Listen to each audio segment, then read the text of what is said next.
আসসালামু আলাইকুম, কেমন আছেন সবাই? আশা করি সবাই ভালো আছেন। যে যেখান থেকে এই ভিডিওটি দেখছেন সবাইকে শুভেচ্ছা জানাচ্ছি। আজকের ভিডিওতে জানিয়ে দেব কুয়েতের সর্বশেষ খবর। তবে প্রথমেই জানিয়ে দিচ্ছি বাংলাদেশের একটি আপডেট। বাংলাদেশে ২০২৪ সালের জুলাই আন্দোলনের সম্মুখ সারির নেতা এবং ইনকিলাব মঞ্চের মুখপাত্র শরীফ ওসমান হাদির গতকাল রাতে সিঙ্গাপুরের একটি হসপিটালে মৃত্যু হয়েছে। ইন্না লিল্লাহি ওয়া ইন্না ইলাইহি রাজিউন। গত শুক্রবার বাদ জুমা নির্বাচনী প্রচারণাকালে এক আততায়ীর গুলিতে তিনি গুলিবিদ্ধ হয়েছিলেন। আল্লাহ পাক তাকে জান্নাতুল ফিরদাউস দান করুন। শহীদ ওসমান হাদির মৃত্যুতে বাংলাদেশ সরকার থেকে শনিবার রাষ্ট্রীয় শোক ঘোষণা করা হয়েছে। জাতীয় পতাকার অর্ধনমিত রাখা সহ অন্যান্য সকল দাপ্তরিক এবং সরকারি কাজ বন্ধ থাকবে। কুয়েতস্থ বাংলাদেশ দূতাবাস হতেও নেওয়া কয়েকটি পদক্ষেপ রাষ্ট্রীয় শোক উপলক্ষে বন্ধ করা হয়েছে। জানিয়ে দিচ্ছি কুয়েতের আবহাওয়ার আপডেট। কুয়েতের আবহাওয়া বিভাগ থেকে জানানো হয়েছে যে শুক্রবার হতে আবহাওয়ার অনেকটাই উন্নতি হবে। ঠান্ডা আবহাওয়া বিরাজমান থাকলেও দৃশ্যমানতার উন্নতি হবে। ধীরে ধীরে তা অনেকটাই প্রকাশ্যে আসবে। এছাড়াও উত্তর পশ্চিম দিক থেকে ঘন্টায় 10 থেকে 40 কিলোমিটার বেগে বাতাস বইবে।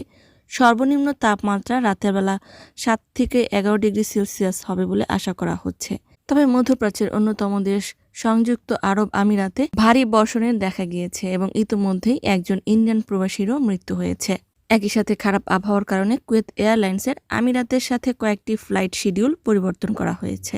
অন্যদিকে একটি স্থানীয় আবেদনীকে প্রকাশ করে বলা হয়েছে যে কুয়েতের সালমিয়া এলাকার জরুরি টহল দল একজন কুয়েতি নাগরিককে সন্দেহজনক অবস্থায় একটি ব্যাগ বহন করতে দেখে গ্রেফতার করে।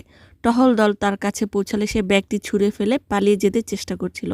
টহলের সময় তার ব্যাগে বিপজ্জনক পদার্থ রয়েছে বলে তাকে ধাওয়া করার পর গ্রেফতার করা হয় এবং তল্লাশির পর দেখা যায় তার ব্যাগের মধ্যে বিপজ্জনক পদার্থ রয়েছে।